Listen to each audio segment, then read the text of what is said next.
Siya po, Ninang. Kakauwi ko lang po sa bahay eh. Ang layo po ng padalahan din eh. Pabiyahe pa ako, pipila pa. Tap send. Ang baba pa ng palitan pero ang taas naman ng charge sa padala. Tap send.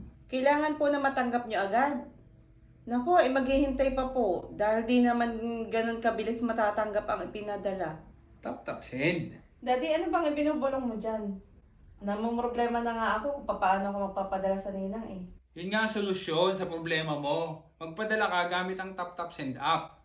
Kahit nasa bahay ka pa, gamit lang ang smartphone mo, makakapagpadala ka sa Pinas.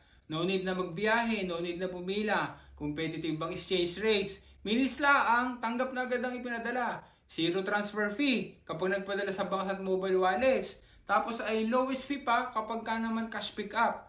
May welcome bonus pa na makukuha. 20 euros yon kapag ginamit yung promo code na Raga Chat sa first transfer. Siya, Ninang, solve na pala ang problema. Si Chad na daw ang papadala gamit ang tap send. Ano kayo? Nag-suggest lang ako eh. Ako pala magpapadala. Siya, sige. I-tap send ko na yan. Zero fees,